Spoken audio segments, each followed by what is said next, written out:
अजंता की गुफाएं प्राचीन भारतीय कला और संस्कृति का एक अनमोल खजाना है।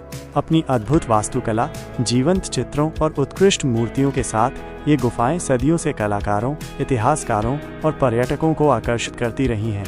ये न केवल बौद्ध धर्म के इतिहास और कला को दर्शाती हैं, बल्कि प्राचीन भारत के सामाजिक, सांस्कृतिक और धार्मिक जीवन की एक झलक भी प्रस्तुत करती हैं। अजंता की गुफाएं भारतीय कला के इतिहास में एक महत्वपूर्ण स्थान रखती हैं और आने वाली पीढ़ियों के लिए हमारी सांस्कृतिक विरासत का एक महत्वपूर्ण हिस्सा बनी रहेंगी। इनका संरक्षण और अध्ययन हमें अपने अतीत को बेहतर ढंग से समझने और उसका सम्मान करने में मदद करता है।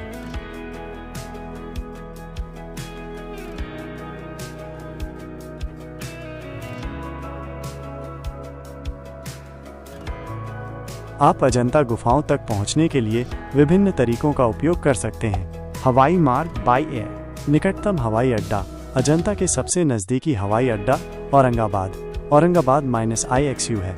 ये अजंता से लगभग 100 किलोमीटर दूर है। कनेक्टिविटी। औरंगाबाद हवाई अड्डे से दिल्ली, मुंबई, हैदराबाद और अन्य प्रमुख शहरों के लिए उड़ानें उपलब्ध हैं। आगे की यात्रा। हवाई अड्डे से आप टैक्सी या बस लेकर अजंता तक पहुंच सकते हैं। टैक्सी से लगभग 1.5 से 2 घंटे लगते हैं। 2. रेल मार्ग बाई ट्रेन। निकटतम रेलवे स्टेशन। अजंता के सबसे पास का रेलवे स्टेशन जलगांव JL है, जो लगभग 60 किलोमीटर दूर है। ये एक प्रमुख रेलवे जंक्शन है और भारत के कई बड़े शहरों से अच्छी तरह से जुड़ा हुआ है। अन्य विकल्प, आप Aurangabad railway station Aurangabad AWB भी उतर सकते हैं, जो अजंता से लगभग 120 किलोमीटर दूर है। आगे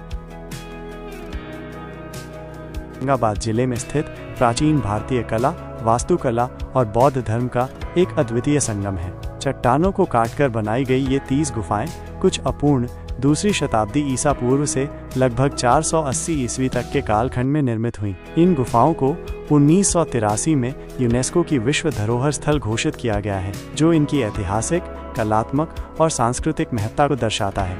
अजंता की गुफाएं न केवल बौद्ध कला के उत्कृष्ट उदाहरण हैं, बल्कि प्राचीन भारत के सामाजिक, धार्मिक और सांस्कृतिक जीवन पर भी प्रकाश डालती हैं। गुफाओं की खोज और प्रारंभिक जानकारी। अजंता की गुफाएं सदियों तक गुमनामी के अंधेरे में डूबी रहीं।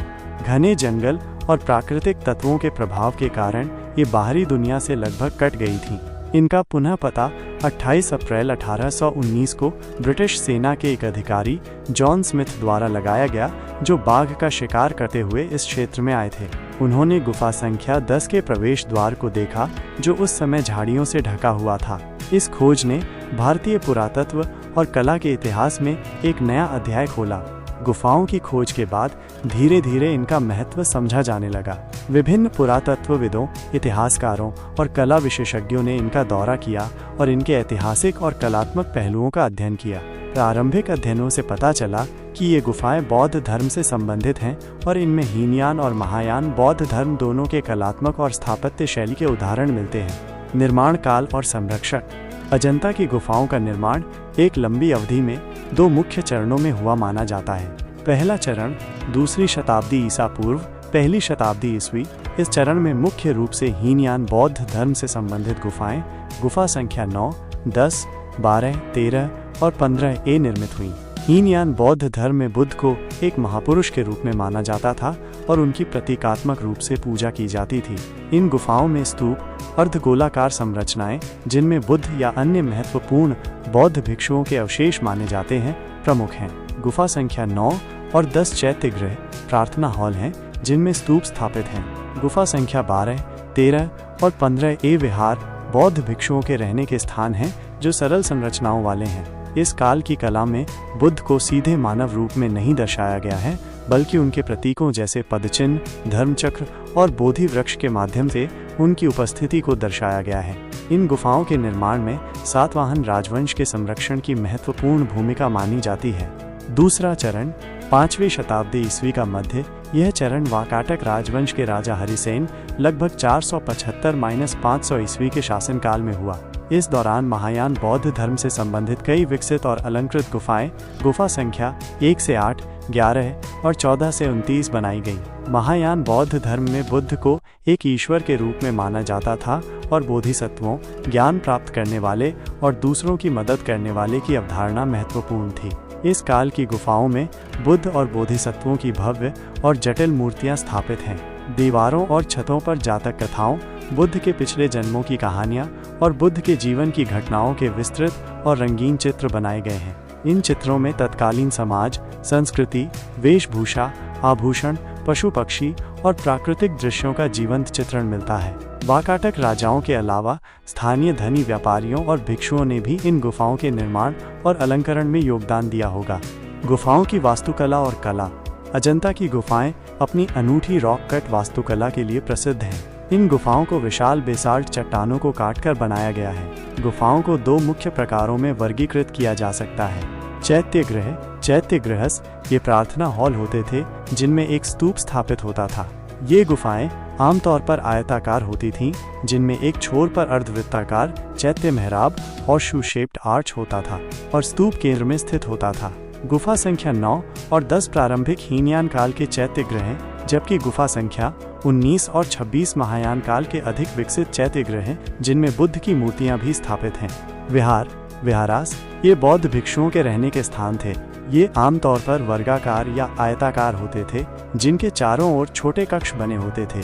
बीच में एक खुला आंगन या हॉल होता था, जिसका उपयोग सभाओं और धार्मिक चर्चाओं के लिए किया जाता था।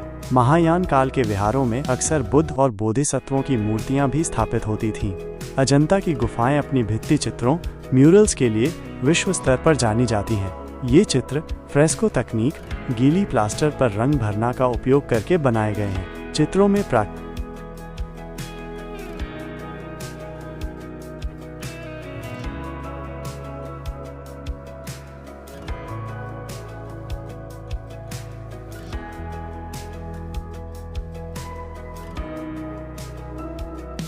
रंगों का उपयोग किया गया है, जो खनिजों और पौधों से प्राप्त किए गए थे।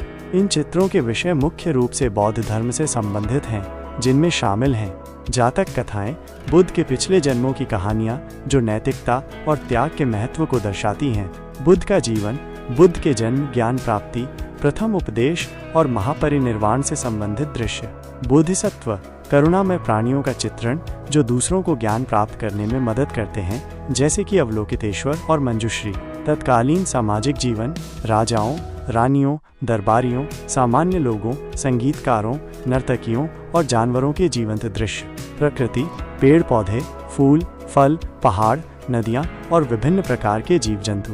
इन चित्रों की शैली में गति, भाव और रंग संयोजन का अद्भुत समन्वय देखने को मिलता है। कलाकारों ने रेखाओं, रंगों और छायांकन का कुशलतापूर्वक उपयोग करके दृश्यों को जीवंत बनाया है।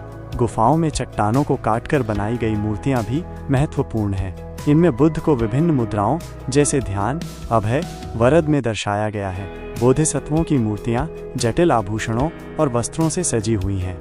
गुफाओं के प्रवेश द्वारों, स्तंभों और दीवारों पर भी अलंकृत नक्काशी की गई है, जो उस काल की शिल्प कौशल का उत्कृष्ट उदाहरण है। अजंता का महत्व। अजंता की गुफाएं न केवल कला और वास्तुकला के अद्भुत उदाहरण हैं, बल्कि ये प्राचीन भारतीय इतिहास और संस्कृति को समझने के लिए भी महत्वपूर्ण स्रोत हैं। ये गुफाएं हमें निम्नलिखित जानकारी प्रदान करती हैं। बौद्ध धर्म का विकास, हीनयान से महायान, बौद्ध धर्म के परिवर्तन और विभिन्न बौद्ध दर्शनों के कलात्मक प्रतिनिधित्व को समझने में मदद मिलती है। कला और चित्रकला की तकनीक।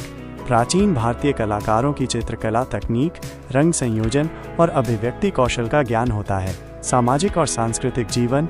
तत्कालीन समाज की वेशभूषा, आभूषण, रीति रिवाज, मनोरंजन के साधन और लोगों के जीवन शैली के बारे में जानकारी मिलती है। धार्मिक विश्वास।